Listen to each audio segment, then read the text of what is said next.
வணக்கம் ஃப்ரெண்ட்ஸ். பாண்டியன் ஸ்டோர்ல என்ன நடக்குதுன்னு ஒரு நட பார்த்துட்டு வரலாம் வாங்க. மீனா வீட்ல அவங்க அப்பா பெட்ல உட்கார்ந்திருக்க, அவங்க அம்மா குனிஞ்சு பார்த்துட்டு இருக்காங்க. "ஏய் சாந்தி, ஃபோன நோண்டுறதுன்னு முடிவாயிடுச்சு. அத வெளியில போய் உட்கார்ந்து செய்ய வேண்டியதுதானேங்கிறாரு மீனாவோட அப்பா. ஏன்? சத்தம் தொந்தரவா இருக்கா? அப்படியே சத்தம் இல்லன்னா தூங்கிடுவீங்களோ?" அப்படின்னு மீனாவோட அம்மா கேட்க, "ஏய், 24 மணி நேரமும் எப்படி தூங்கிக்கிட்டே இருக்கிறது? எப்படா ஆபீஸ்க்கு போலான்னு இருக்கேன்" அப்படிங்கிறாரு அவங்க அப்பா. நீங்க ஆஃபீஸ்க்கு போறத பத்தி யோசிக்கவே கூடாதுன்னு மீனாவோட அம்மா சொல்லிட்டு இருக்க. அம்மான்னு கூப்பிட்டுட்டு மீனா வர்றாங்க. "வாம்மா மீனா" அப்படிங்கிறவங்க வெளிய திரும்பி பார்த்துட்டு, "என்ன மீனா? நீ மட்டும் வந்திருக்க, மாப்பிள வரலையான்னு?" கேக்குறாங்க. "அது சரி, வந்தவள நீ வான்னு ஒரு வார்த்தை கூப்பிடல. உனக்கு உன் மாப்பிள வராதது தான் குறையா இருக்கு." அப்படின்னு மீனா அவங்க அம்மாவ கேட்க, அவங்க அப்பா இத ரசிச்சு சிரிச்சுக்கிட்டு இருக்காரு. "ஏய், நான் அப்படிலாம் சொல்லல. சும்மா கேட்டேன், அவ்வளவுதான்." அப்படின்னு அவங்க அம்மா சொல்ல, "கடையில வேலையா இருக்காருமா." அப்படிங்கிற மீனா, "எப்படிப்பா இருக்கியேன்னு?" கேக்குறாங்க. "ஆ, நான் நல்லா இருக்கேன்டாம்மா." அப்படின்னு அவங்க அப்பா சொல்ல, "மீனா, உங்க அப்பாவுக்கு வேலைக்கு போகணுமா." அப்படின்னு அவங்க அம்மா சொல்ல, "அப்பா, குறைஞ்சது 1 மாசத்துக்காவது வேலைய பத்தி யோசிக்காம இருக்கணும்ப்பா." அப்படின்னு மீனா சொல்ல, "ஏங்க, நீங்க விஆர்எஸ் வாங்கினா கூட எனக்கு ஓகே தாங்க." அப்படின்னு அவங்க அம்மா சொல்ல, "ஏய், என்ன பேசுற? வேலை கிடைக்கிறதே இங்க குதிரை கொம்பா இருக்கு. அவன் அவன் வேலை கிடைக்கலையேன்னு கஷ்டப்பட்டுட்டு இருக்கானுங்க. விஆர்எஸ் வாங்கணுமாமில்ல, விஆர்எஸ். ஆள பாரு." அப்படிங்கிற மீனாவோட அப்பா மீனா கிட்ட திரும்பி, "அம்மாடி, மாப்பிள்ளை வேலை விஷயமா வீட்ல பேசிட்டாரான்னு?" கேக்குறாரு. "வீட்ல என்னம்மா சொன்னாங்கன்னு?" அவரு கேட்க, "அவரு இன்னும் பேசலப்பா. அத பத்தி பேசுறதுக்காக தான் நான் இங்க வந்தேன். அவங்க கவர்மெண்ட் வேலைக்கு போகணும்னு தான் ஆசைப்படுறாங்க. ஆனா அது கிடைக்கும்போது கிடைக்கட்டுமே. அவங்கள பிரஷர் பண்ண வேணாமே." அப்படின்னு மீனா சொல்ல, "மாப்பிள்ளை வீட்ல பேசிட்டாரு. அவங்க காசு குடுக்க முடியாதுன்னு சொல்லிட்டாங்க. அவ்வளவுதானே?" அப்படின்னு அவங்க அப்பா கேட்க, "அப்படியெல்லாம் இல்லப்பா. ஆனா அவரு பேசல தான்." அப்படின்னு மீனா சொல்ல, "அம்மாடி, உங்க வீட்ல அவ்வளவு காசு இல்லையா?" அப்படின்னு அவங்க அப்பா கேக்குறாரு. "அதெல்லாம் இல்லப்பா." அப்படின்னு மீனா இழுக்க, "புரியுதுமா. ஒரே ஒரு கடைய வச்சுக்கிட்டு 11 பேர் அங்க இருந்து வாழ்க்கைய ஓட்டுறது கஷ்டம்தான். இதுல திடீர்னு 10 லட்சம் ரூபாய் எடுக்கிறது கஷ்டமா தான் இருக்கும்." அப்படின்னு அவங்க அப்பா சொல்ல, "அப்பா, நாங்க என்னமோ வறுமையில இருக்க மாதிரிலாம் நீங்க நினைக்க வேண்டாம்." அப்படின்னு மீனா சொல்ல, "ஐயய்ய, நான் அப்படி சொல்லலடாம்மா. வரவுக்கும் செலவுக்கும் சரியா இருக்கும்னு சொல்றேன், அவ்வளவுதான்." அப்படின்னு அவங்க அப்பா சொல்ல, "வெளியில எங்கேயாவது போறதுக்காவது வழி இருக்கான்னு?" அவங்க அம்மா கேக்குறாங்க. "அம்மா, நீயும் அப்பா கூட சேர்ந்து ஆரம்பிக்காதம்மா." அப்படின்னு மீனா சொல்ல, "சரிடி, நல்ல நாள்னா புது துணியாவது எடுத்து குடுக்குறாங்களா?" அது எதுக்கு அவங்க எடுத்து குடுக்கணும்? நீயே எடுத்துக்கலாம்ல." "ஆமா, உன் சம்பள பணத்தெல்லாம் நீ என்ன பண்ற? அங்கதான் குடுக்குறியான்னு?" அவங்க அம்மா கேக்குறாங்க. "அம்மா, பொறும்மா, ரொம்ப யோசிச்சுட்டு இருக்காத. வெளியெல்லாம் நாங்க போக தான் செய்வோம். தேவைப்படும்போது தேவையான அளவுக்கு துணிமணிங்க எடுக்க தான் செய்வோம். அப்புறம் நீ கேட்டியே சம்பளம். நான் எம்புட்டு சம்பாதிக்கிறேன், என் சம்பளம் எவ்வளவுன்னு அங்க இருக்க ஒருத்தருக்கு கூட தெரியாது. அந்த சம்பாதிக்கிற காச கூட நான் என்ன பண்றேன்னு அவங்களுக்கு தெரியாது. அத பத்தியெல்லாம் நீங்க கவலையே படாதீங்க. நான் நிம்மதியா அங்க சந்தோஷமா தான் இருக்கேன்." அப்படின்னு மீனா சொல்ல, "அம்மாடி, நீ அப்படி சொல்ற. பாக்குற எங்களுக்கு கேள்விப்படுற விஷயத்த வச்சு இதெல்லாம் ஓரளவுக்கு தெரியும். மக்க மனுஷா நல்லவங்களா இருந்தா மட்டும் பத்தாது. கையில காசும் வேணும். உன் கல்யாணத்த எங்க விருப்பத்துக்கு மாறா உன் விருப்பத்துக்கு பண்ணிக்கிட்ட. எங்க கடமைய வேற செய்ய விடாம பண்ணிப்புட்ட. ஆனா நீயா பண்ண கல்யாணமா இருந்தாலும் அத காப்பாத்துற கடமையும் பொறுப்பும் எங்களுக்கு இருக்கா இல்லையா? அதனால தான் மாப்பிள்ளை கிட்ட வேலைக்கு போறத பத்தி பேசுறேன்." அப்படின்னு அவங்க அப்பா சொல்ல, "அப்பா, உங்க அக்கறை எனக்கு புரியுதுப்பா. நீங்க எங்க மேல அக்கறையா இருக்கிறது எங்களுக்கு சந்தோஷம் தான். ஆனா வேலை விஷயத்துல பிரஷர் போடுறத மட்டும் நீங்க நிறுத்திக்கோங்கப்பா. கண்டிப்பா உங்களுக்கு கவர்மெண்ட் வேலை கிடைக்கும். அது பொறுமையா கிடைச்சா கூட எனக்கு பரவாயில்ல. ஆனா அது அவர் முயற்சி பண்ணி கிடைச்சதா இருக்கட்டும். சரியா? புரிஞ்சுக்கோங்கப்பா. நான் வரேம்மான்னு சொல்லிட்டு மீனா எழுந்துடுறாங்க. "மீனா, ஏய் நில்லுடி." அப்படின்னு சொல்லிக்கிட்டு அவங்க அம்மா பின்னாடியே போக, அம்மான்னு கூப்பிடுறாரு அவங்க அப்பா. வெளிய வர்ற மீனாவோட அம்மா அவங்க கைய புடிச்சிட்டு, "ஏய், என்னடி நீ அப்பா கிட்டயே இப்படி படபடன்னு பேசுற?" அப்படின்னு கேட்க, "நான் சாதாரணமா தான் பேசினேன்." அப்படின்னு மீனா சொல்றாங்க. "அவர் ஆசைப்படுறதுல என்னடி தப்பு இருக்கு?" அப்படின்னு மீனா அம்மா கேட்க, "யாரும் ஆசைப்படுறதுல எந்த தப்பும் இல்லம்மா. ஆனா அத அடையிற விதம் தான் தப்பா இருக்கு." அப்படின்னு மீனா சொல்ல, "அப்பாவுக்கு உன்ன பத்தி தாண்டி எப்பவுமே கவலை. எப்பவுமே உன்ன பத்தி தான் பேசிக்கிட்டே இருப்பாரு. வேலை பணம்னு பெருசா இல்லனாலும் மாப்பிள்ளையும் மாப்பிள்ளை குடும்பமும் ரொம்ப நல்லவங்களா இருக்காங்க. அது ஒண்ணு தாண்டி இப்ப அவருக்கு ஆறுதலா இருக்கு." அப்படின்னு அவங்க அம்மா சொல்ல, "அது எல்லாமே சரிம்மா. ஆனா வேலை விஷயத்துல மட்டும் அவர் கொஞ்சம் அமைதியா இருந்தா நான் சந்தோஷப்படுவேம்மா. நீ அவர்கிட்ட பேசுமா." சரிம்மா, எனக்கு டைம் ஆகுது. நான் வரேம்மான்னு சொல்லிட்டு மீனா கிளம்பிடுறாங்க. மயிலு ஹோட்டலுக்குள்ள டம்ளர் வைக்கிற இடத்துல உட்கார்ந்து கொண்டு வந்த சாப்பாட்ட சாப்பிட்டுட்டு இருக்காங்க. அப்ப டம்ளர வைக்க வர ஒரு ஸ்டாஃப், என்ன மயில் இங்க உட்கார்ந்து சாப்பிட்டுட்டு இருக்கிற அப்படின்னு கேட்க, வீட்டு சாப்பாட்ட உள்ள வச்சு சாப்பிட்டா மேனேஜர் திட்டுறாருக்கா. அதான் அப்படின்னு மயிலு சொல்ல, அதான் இங்கேயே சாப்பாடு போடுறாங்கல்ல, அப்புறம் ஏன் வீட்ல இருந்து எடுத்துட்டு வர? மிச்ச மீதி எல்லாம் சாப்பிட மாட்டியா அப்படின்னு அந்த பொண்ணு கேட்க, ஐயோ அப்படியெல்லாம் இல்லக்கா அப்படின்னு மயிலு சொல்ல, பார்க்க ரொம்ப வசதியான வீட்டு பொண்ணு மாதிரி இருக்க, உனக்கு ஏமா இந்த வேலை? வீட்டை விட்டு ஓடி வந்துட்டியா? லவ் பண்ணி ஏதாவது கல்யாணம் பண்ணிக்கிட்டியா? பெத்தவங்க ஒத்துக்கலையா அப்படின்னு அவங்க கேள்வியா அடுக்கிட்டு போக, வாயில இருக்க சாப்பாட்ட மயிலால முழுங்க கூட முடியல. நிமிர்ந்து, ஐயோ அப்படிலாம் இல்லக்கா, புடிச்சுதான் இந்த வேலையை செய்யறேன் அப்படின்னு மயிலு சொல்ல, புடிச்சு செய்யற வேலையாம்மா இது? சரி சாப்பிடு அப்படிங்கிற அந்த லேடி வெளியே போறாங்க. கல்லாவுல மேனேஜர் நின்னுட்டு இருக்க, முன்னாடி செந்தில் நிக்கிறாரு. ஏம்மா இங்க வாமான்னு ஒருத்தவங்கள கூப்பிடுறாரு அவரு. நம்ம லிஸ்ட்ல இருக்கறதெல்லாம் கரெக்டா இருக்கான்னு செக் பண்ணிக்கமா அப்படின்னு மேனேஜர் சொல்ல, பாக்குறேங்கிறாங்க அந்த லேடி. அப்பா எப்படி இருக்காரு தம்பின்னு செந்தில் கிட்ட கேட்க, நல்லா இருக்காங்கன்னு செந்தில் சொல்றாரு. பாண்டியன் பார்த்தே ரொம்ப நாள் ஆச்சுப்பா, ஒரு நாள் கடப்பக்கம் வரேங்கிறாரு மேனேஜர். வாங்கண்ணே, கண்டிப்பா வாங்க அப்படின்னு செந்தில் சொல்லிட்டு இருக்க, சாப்பிட்டுட்டு வாயை துடைச்சிட்டு வர்ற மயிலு செந்தில பார்த்து அப்படியே ஸ்டன் ஆயி நின்னுடுறாங்க. அப்புறம் போன மாச பாக்கிய இப்பவே சேர்த்து குடுத்துடுறீங்களா அப்படின்னு செந்தில் கேட்க, அவரு ஏதோ சொல்லிட்டு இருக்காரு, செந்தில் பேசிட்டு இருக்காரு. மயிலு அது செந்தில் தானான்னு எட்டி பார்த்து கன்ஃபார்ம் பண்ணிக்கிறாங்க. செந்தில் தான்னு தெரிஞ்சவொன்னு அவங்க பயங்கர அதிர்ச்சி ஆகுறாங்க. குடுத்துடுறேன்ப்பான்னு மேனேஜர் சொல்லிட்டு இருக்காரு. என்ன பேசினாலும் பண விஷயத்துல கரெக்டா இருக்கீங்களே, அப்படியே அப்பா மாதிரியே இருக்கீங்களே, இந்தாப்பா அப்படின்னு பணத்தை எடுத்து நீட்டுறாரு மேனேஜர். பாத்திர மயிலு பதறி போய், ஐயையோ செந்தில் தம்பி எப்படி இங்க வந்தாரு? ஒருவேளை இந்த ஹோட்டலுக்கு நம்ம கடையில இருந்து தான் மளிகை சாமான் வாங்குறாங்களோ? ஐயையோ அவரு மட்டும் என்ன பாத்துட்டாரு, நான் செத்தேன் அப்படிங்கிற மயிலு அங்க இருந்தே பயந்து போய் எட்டி எட்டி பாத்துட்டு இருக்காங்க. இங்க செந்தில் பணத்தை கவுண்ட் பண்ணிட்டு இருக்க, பொருள் எல்லாம் வந்திருக்கு, சரி பார்த்து உள்ளர எடுத்து வச்சிருங்கன்னு மேனேஜர் சொல்லிட்டு இருக்காரு. அந்த பொண்ணை கூப்பிட்டுக்கங்கன்னு மேனேஜர் சொல்லிட்டு வேலையை ஆரம்பிக்க, ஏமா கொஞ்சம் வாமான்னு அந்த லேடி கூப்பிடுறாங்க. மயிலு பயந்து போய் ஒரு பக்கமா முகத்தை மறைச்சுக்க, அம்மா உன்னதாமா கூப்பிடுற வாமா அப்படின்னு அந்த லேடி கூப்பிட முகத்தை மறைச்சிட்டு மயிலு வெளியில ஓடுறாங்க. இத பாத்துட்டு இருக்க மேனேஜர் ஒரு வேலையும் தெரியறது இல்ல, ஆனா வேலைக்கு வந்துடுறாங்க அப்படின்னு சொல்லிட்டு இருக்க, மயிலு ஒரு இடத்துக்கு வந்து, ஐயோ மாட்டினேன் மாட்டினேன் நல்லா மாட்டினேன், என்னை வீட்டை விட்டே துரத்த போறாங்க, நான் நடுத்தெருவுல தான் நிக்க போறேன், ஐயோ அப்படின்னு புலம்பிக்கிட்டு இருக்க, ஸ்டாஃப் பின்னாடியே வந்து, ஏமா நான் அங்க கூப்பிட்டா நீ இங்க வந்து நிக்கிற அப்படின்னு கேட்க, ஒரு நிமிஷம் இருங்கக்கா இப்படி வாங்க அப்படிங்கிற மயிலு ஸ்கிரீனை ஒதுக்கிட்டு வெளியே பாக்குறாங்க. மயிலுன்னு அவங்க தோல்ல வைக்க பதறி போய் திரும்புற மயிலு என்னன்னு கேட்க, என்ன அங்க பாத்துட்டு இருக்க அப்படின்னு அந்த லேடி கேட்க, அது ஒண்ணும் இல்லக்கா, நீங்க சொல்லுங்க எதுக்கு கூப்பிட்டீங்கன்னு மயிலு கேக்குறாங்க. மளிகை சாமான்லாம் எடுத்து வைக்கணும், வா போலான்னு அவங்க கூப்பிடுறாங்க.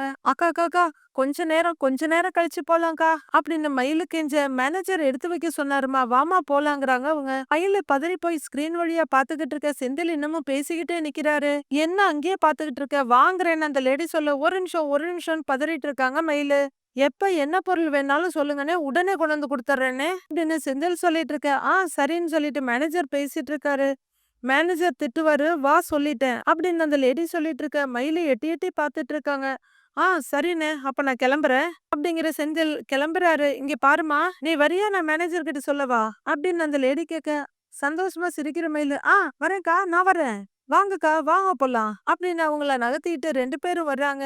மயில வெளியே எட்டி பார்த்துட்டு இருக்க, ஏமா என்னம்மா நீ அங்கங்க ஓடிக்கிட்டே இருக்க, ஆமா உன் யூனிஃபார்ம் எங்க அப்படின்னு மேனேஜர் கேட்க, அப்பதான் குனிஞ்சு பாக்குற மயிலு, யூனிஃபார்ம் அது வெளியில சாப்பிடுற இடத்துல கழட்டி வச்சிருக்கேங்கிறாங்க மயிலு. ஏமா போமா, முதல்ல போய் யூனிஃபார்ம போட்டுட்டு வாமா, போமா போமா போய் போட்டுட்டு வான்னு சொல்ல, மயில அப்படியே கைய பசஞ்சிட்டு நடக்குறாங்க. அம்மா நீ பொருள் எடுத்து உள்ளர வைமா போமான்னு இன்னொரு லேடி கிட்ட மேனேஜர் சொல்லிட்டு இருக்காரு. வெளியே செந்தில் கிளம்பி இருக்காம போன் பேசிட்டு இருக்க, இங்க டெலிவரி பண்ணிட்டேன், அடுத்து வேற என்னன்னு பாக்கணும்னு சொல்லிட்டு இருக்க.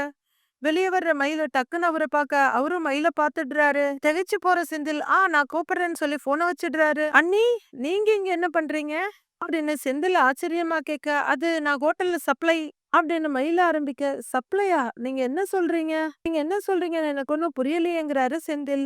அது அது பக்கத்துல ஒரு கிளையண்ட் வெரிஃபிகேஷனுக்காக வந்தேன், கூட வேலை செய்யற பொண்ணு ஜூஸ் குடிச்சிட்டு போலான்னு சொன்னா, அதான் ஹோட்டலுக்கு வந்தோம். உள்ளதான் ஜூஸ் குடிச்சிட்டு இருக்கா அப்படின்னு மயில சொல்ல, சரி சரின்னு தலையாட்டுறாரு செந்தில். நீங்க எப்படி இங்க என்ன மயிலு கேட்க, இந்த ஹோட்டல்காரவங்க நம்ம கிட்ட தான் மளிகை கடை ஜாமான்லாம் வாங்குவாங்க, மொத்தமா பொருள்லாம் கேட்டிருந்தாரு, அதான் டெலிவரி பண்றதுக்காக வந்தேன் அப்படின்னு செந்தில் சொல்ல, சரி சரின்னு தவிப்பா தலையாட்டுறாங்க மயிலு. அண்ணி உங்க ஆபீஸ் பக்கம் தானே அப்படின்னு செந்தில் கேட்க, ஆங்கிறவங்க, ஆஃபீஸ் பக்கம்னா ரொம்ப பக்கம்லாம் இல்ல, ஆனா பக்கம்தான், பக்கம்தான். ஒரு 10 நிமிஷம் நடக்கணும்." அப்படின்னு மயிலு சொல்ல, "ஓ! சரிங்க அண்ணி. அப்ப நீங்க பாருங்க. நான் இப்படியே கிளம்புறேன்னு" செந்தில் சொல்ல, சரி, சரி. நீங்க கிளம்புங்க." அப்படின்னு மயிலு சொல்ல, செந்தில் அங்கிருந்து கிளம்பிட, "ஆ அப்பா!" அப்படின்னு பெருமூச்சு விடுற மயிலு யூனிஃபார்ம போட்டுட்டு உள்ளார வர்றாங்க. "ஏம்மா இங்க வா. யூனிஃபார்ம போட்டுட்டு வர இவ்ளோ நேரமா?" அப்படின்னு மேனேஜர் கேட்க, "சாரி சார்." அப்படின்னு மயிலு சொல்றாங்க. "ஆமா, வெளியில யார்கிட்ட பேசிட்டு இருந்த?" அப்படின்னு மேனேஜர் கேட்க, "அது அது மளிகை சாமான் குடுக்க வந்தாகல்ல, எனக்கு தெரிஞ்சவக, அதான்." அப்படின்னு மயிலு சொல்ல, "தெரிஞ்சவங்க, சொந்தக்காரங்கன்னு எல்லார்கிட்டயும் பேசிக்கிட்டு இரு. ஆனா வேலைய மட்டும் செஞ்சிராத. போம்மா, போய் வேலைய பாரும்மா, போம்மா." அப்படின்னு அவரு சலிச்சுக்க, மயிலு ரொம்பவே சங்கடமா திரும்பி திரும்பி பாத்துக்கிட்டே போறாங்க.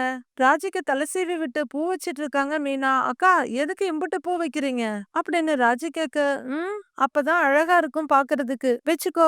அப்படின்னு ராஜுக்கு வச்சு விட்டு பின்ன குத்தி விட்டுட்டு இருக்காங்க மீனா. ஒரு பக்கம் பூவை எடுத்து முன்னாடி போட்டு விட்டுட்டு, "பாரேன், இப்ப பாரு எம்புட்டு அழகா இருக்குன்னு." அப்படின்னு மீனா சொல்ல, "அழகா இருக்குக்காங்கறாங்க ராஜியும்." "ஏய், ரெடி ஆயிட்டியா?"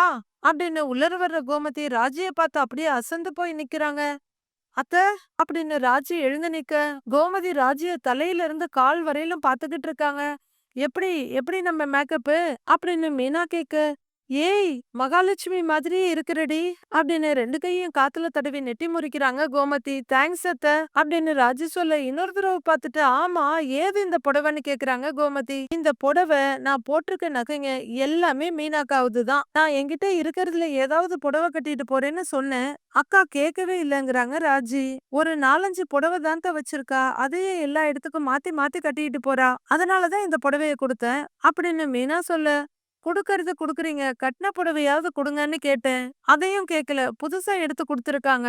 அப்படின்னு ராஜி சொல்ல, நெகிழ்ந்து போய் பாத்துக்கிட்டு இருக்காங்க கோமதி. அப்போ உள்ள வர்ற கதிர பார்த்து, "வா கதிருன்னு" மீனா சொல்ல, கதிர் நேரா ராஜிய பார்த்து அப்படியே தடுமாறி போறாரு. "என்ன கதிரு, அப்படி பாத்துக்கிட்டு இருக்க?" அப்படின்னு மீனா கேட்க, கதிர் இன்னமுமே தடுமாறி போறாரு. "அது அது டைம் ஆகுதுல்ல, அதான். கிளம்பணும். அத பத்தி யோசிச்சுட்டு இருந்தேன்." அப்படின்னு லைட்டா வலிசலோட சொல்ல, புரிஞ்சிருச்சு, புரிஞ்சிருச்சு, புரிஞ்சிருச்சு. நாங்க நம்பிட்டோங்கிறாங்க மீனா. "சரி, நாம கிளம்பலாமான்னு?" ராஜிய பார்த்து கேட்க கதிர், "ம்." அப்படின்னு ராஜி தலையாட்ட, சந்தோஷமா இருக்கு கதிருக்கு பாக்குறதுக்கே. "வரேன் அத்தன்னு" ராஜி சொல்ல, "இரு இரு இரு ஒரு நிமிஷம்னு 2 பேர்கிட்டயும் சொல்றேன்." மீனா ராஜியோட கைய பிடிக்கிறாங்க. "ஏய், ஏன்டி கிளம்பும்போது நிப்பாட்டுறன்னு?" கோமதி கேக்குறாங்க. "அத்த, 2 பேருமே நல்லா ட்ரெஸ் பண்ணியிருக்காங்க. சேர்த்து வச்சு ஒரு போட்டோ எடுப்போமே, அதுக்காக தான்னு." மீனா சொல்ல, அப்படின்னு கோமதி சிரிக்கிறாங்க. "கதிரு, வா, வந்து ராஜியோட சேர்ந்து நில்லு." அப்படின்னு மீனா சொல்ல, "இல்ல, டைம் ஆயிடும்." அப்படின்னு கதிர் தயங்கிட்டு இருக்க, ஒரு போட்டோ தானே, ஒரு நிமிஷம் கூட ஆகாது கதிரு. சீன் போடாம வந்து நில்லுங்கிறாங்க மீனா. எடுத்துக்கோங்கன்னு கதிர் வர, "அந்த தலைய மட்டுமாவது வாருப்பா." அப்படின்னு மீனா சொல்ல, கையாலேயே தலைய சரி பண்றாரு கதிர். 2 பேரும் பக்கம் பக்கமா நிக்க மீனா போட்டோ எடுக்குறாங்க. கொஞ்சம் கேப் இருக்கு. "அட, 2 பேரும் ஒண்ணா தான் நில்லுங்களேன்." அப்படின்னு மீனா சொல்ல, ம் அப்படின்னு தலையாட்டிட்டு கதிரும் ராஜியும் தோளோட தோள் மோதுற மாரி நிக்கிறாங்க. கதிர் ரொம்பவே வெட்கப்பட்டு சந்தோஷமா சிரிச்சிட்டு இருக்காரு.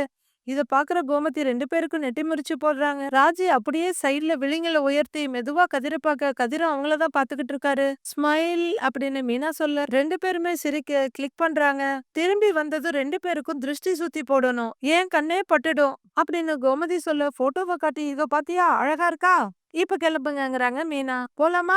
வா." அப்படின்னு கதிர் நடக்க, ராஜியும் ஒரு எட்டு எடுத்து வைக்கிறாங்க. "வரேன் நீ, வரேம்மா." அப்படின்னு கதிர் சொல்ல, "வரேன்க்கா, வரேன் அத்தன்னு." ராஜியும் சொல்ல, பைங்கிறாங்க மீனா. "சரி சரி, போயிட்டு வாங்கன்னு." கோமதியும் சொல்ல, 2 பேரும் கிளம்பி வெளியே வர்றாங்க. "அத்தை, இங்க பாருங்க, இந்த போட்டோ சூப்பரா வந்திருக்குல்ல." அப்படின்னு மீனா போட்டோவை காட்ட, "எவ்வளவு அழகா இருக்காங்கல்ல 2 பேரும்." அப்படின்னு கோமதி சொல்ல, "பிடிக்காத 2 பேருக்கும் கல்யாணம் பண்ணி வச்சிட்டேன், கல்யாணம் பண்ணி வச்சிட்டேன்னு சொன்னீங்க. அதுக்கு நான் வேற துணையா இருந்தேன். கல்யாணத்துக்கு அப்புறம் 2 பேரும் எலியும் பூனையுமா இருந்தாங்க.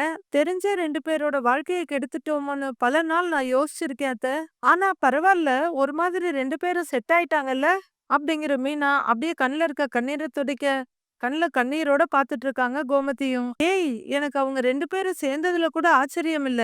உன்னை நினைச்சாதான் எனக்கு ஆச்சரியமாவே இருக்கு." அப்படின்னு கோமதி சொல்ல, "ஆச்சரியப்படுற அளவுக்கு நான் என்னத்த பண்ணேங்கிறாங்க மீனா.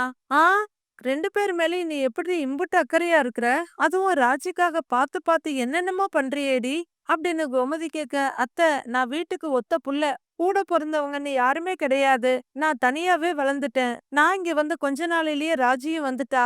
அக்கா அக்கா அக்கான்னு என் பின்னாடியே தான் சுத்திக்கிட்டு இருக்கா. நானுமே அவ என் கூட பொறந்த தங்கச்சியா தான் நினைச்சிட்டு இருக்கேன். என் தங்கச்சிய சந்தோஷமா பாத்துக்க வேண்டியது என் பொறுப்பு தானே! அதான் அப்படின்னு மீனா சொல்ல, "இப்ப புரியுதுடி எனக்கு" அப்படின்னு கோமதி சொல்ல, "என்ன புரிகிறது?" அப்படின்னு மீனா கேக்குறாங்க. "அப்பா, அம்மாவ கூட மீறி என் புள்ள எப்படி உன்ன கல்யாணம் பண்ணிக்கிட்டான்னு, இந்த குணத்துக்கு தான் உன்ன கல்யாணம் பண்ணியிருக்கான். துடுக்கா பேசினாலும் உனக்கு நல்ல மனசுடி" அப்படின்னு கோமதி மீனாவோட கன்னத்த புடிச்சு செல்லம் கொஞ்சிட்டு சொல்ல, பாராட்டுறதுன்னு முடிவாயிடுச்சு. ஒரு குறை சொல்லாம முழுசா தான் பாராட்டுங்களேன் அப்படின்னு மீனா சொல்ல, "ஆ, ஆ அப்படிலாம் பாராட்டுனா என் மாமியார் கெத்து என்னாகுறது?" அப்படின்னு கோமதி சொல்ல, "ஆ அது சரி, அது சரி" அப்படின்னு பாட்டி மாரி தவங்கட்டில கை வச்சுட்டு மீனா ரியாக்ஷன் குடுக்க, "ஏன்டி கெத்தா இருக்கணும்னு நீதானடி சொன்ன?" அப்படின்னு கோமதி கேட்க, ஆமாமாமா நான் தான் சொன்னேன். நீங்க அப்படியே கெத்தா கெத்தா மெயின்டெயின் பண்ணுங்கன்னு சொல்ல, கோமதி கொஞ்சம் தலைய உயர்த்திட்டு, அப்படிங்கிறாங்க.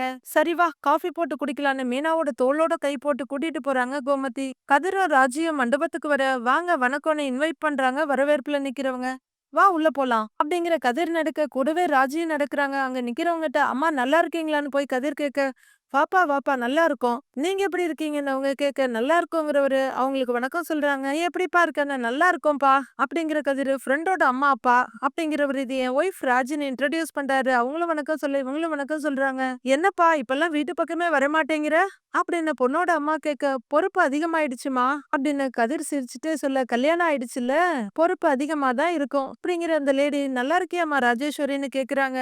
நல்லா இருக்கேன்னு ராஜு தலையாட்ட, "ஒரு நாள் விருந்துக்கு வீட்டுக்கு கூட்டிட்டு வர சொல்லிட்டு இருக்கேன், தள்ளி போட்டுக்கிட்டே இருக்கான், வரவே மாட்டேங்கிறான்" அப்படின்னு அந்த லேடி சொல்ல, "கண்டிப்பா ஒரு நாள் வீட்டுக்கு 2 பேரும் சேர்ந்தே வர்றோம்மா" அப்படின்னு கதிர் சொல்லிட்டு இருக்க, "டேய் கதிரு மச்சான், டேய்" அப்படின்னு அவங்க ஃப்ரெண்ட்ஸ் அப்படியே அலாக்கா தூக்கிடுறாரு. "டேய் விட்றா விட்றான்னு" கதிர் சொல்லிட்டு இருக்க, "டேய் டேய்ன்னு" இன்னொருத்தர் பக்கத்துல குதிச்சிட்டு இருக்காரு. "டேய் விட்றா முடியலடான்னு" கதிர் சொல்ல, அந்த ஃப்ரெண்டு கதிரை கீழே இறக்கி விடுறாரு. "டேய் தலையே சுத்துதுடான்னு" கதிர் சொல்ல, "வந்துட்டீங்களா" அப்படின்னு ஹைஃபை கொடுத்துட்டு கையில விளையாடிக்கிட்டு ஒருத்தர் முதுகுல ஒருத்தர் தட்டிக்கிட்டு இருக்காங்க. "பார்த்து ரொம்ப நாள் ஆச்சே மச்சான்" அப்படின்னு தூக்குன அந்த ஃப்ரெண்டு சொல்ல, "டேய் நேத்து தானேடா பார்த்தோம்" அப்படின்னு கதிர் சொல்ல, இருந்தாலும் அந்த ஃப்ரெண்டு சொல்ல, "அடச்சி நடிக்காதன்னு சொல்றேன்" அப்படின்னு கதிர் சொல்ல, எல்லாரும் சிரிச்சுக்கிறாங்க.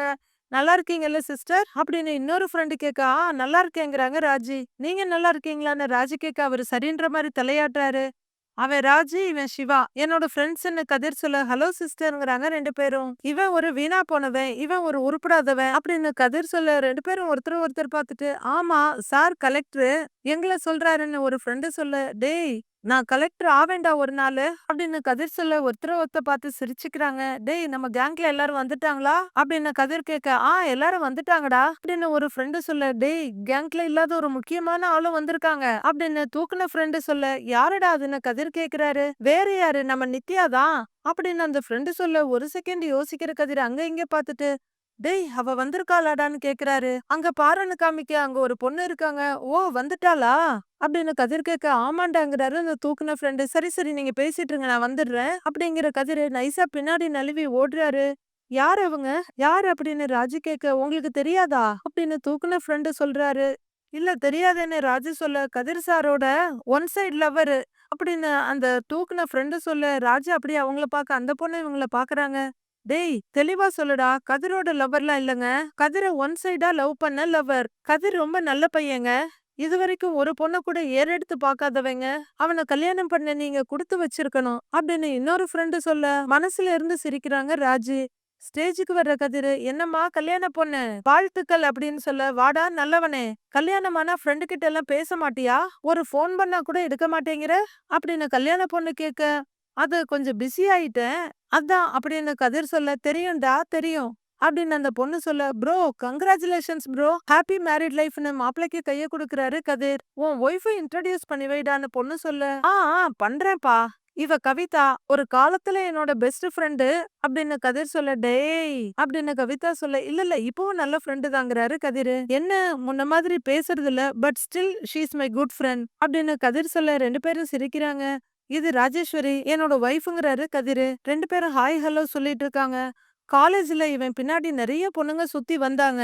எல்லாருக்கும் நோ சொல்லிட்டு கடைசில உங்கள கல்யாணம் பண்ணிக்கிட்டான். இவன் கல்யாணம் பண்ணிக்க போற பொண்ணு எப்படிலாம் இருக்கணும்னு என்கிட்ட நிறைய வாட்டி சொல்லியிருக்கான். உங்கள பார்த்தா அச்சு அசல் அவன் சொன்ன மாதிரியே நீங்க இருக்கீங்க அப்படின்னு அந்த பொண்ணு சொல்ல, அப்படியே பார்த்துட்டு இருக்காங்க ராஜு. ஏய் போதும் போதும் ஸ்டாப் அப்படின்னு கதிர் சொல்ல, இருடா உண்மையை சொல்லு, என்கிட்ட யாரோ ஒரு பொண்ண பத்தி சொல்ற மாரி ராஜேஸ்வரிய பத்தி தானே சொன்ன அப்படின்னு அந்த பொண்ணு ஸ்ட்ரைட்டா கேட்டுட கதிர் அப்படியே தலை குனிஞ்சிட்டு இருக்காரு. உண்மையை சொல்லிடுறான்னு அந்த பொண்ணு கேட்டு சிரிக்க, ஏய் அப்படின்னு தயங்கிட்டு இருக்காரு கதிர். சொல்லியிருக்காங்க இவன் அப்படின்னு அந்த பொண்ணு சொல்ல, ஏய் நீ இன்னைக்கு கல்யாண பொண்ணு தானே, இன்னைக்காச்சும் கொஞ்சம் அமைதியா இரு, சும்மா வழவழன்னு பேசிக்கிட்டே இருக்க அப்படிங்கிற கதிர். ப்ரோ எப்படி ப்ரோ சமாளிக்க போறீங்கன்னு மாப்பிள்ளை கிட்ட கேக்குறாரு. அவரு ஏதோ சொல்ல வர, டேய் இருடா நீங்க இங்க வாங்கங்கறாங்க அந்த கல்யாண பொண்ணு ராஜி கிட்ட. போட்டோ எடுங்கன்னு சொன்ன கதிர் சரி ஓகேன்னு மாப்பிள்ளை பக்கத்துல போய் நிக்கிறாரு. அங்க போட்டோ எடுத்துட்டு இருக்க. நிஜமாவே அவன் கற்பனை பண்ணி வச்சிருந்த பொண்ணுக்கும் உங்களுக்கும் 6 இல்ல ஒரு வித்தியாசம் கூட இல்ல அப்படின்னு கல்யாண பொண்ணு சொல்ல, ராஜி அப்படியே கண்ணுல காதல் மிதக்க கதிரை பாக்குறாங்க. கதிரும் இருக்கும் குறைஞ்சு அப்படியே காதலோட ராஜிய பாக்குறாரு. மீதி என்ன நடக்குதுன்னு நாளைக்கு பார்க்கலாம் ஃப்ரெண்ட்ஸ்.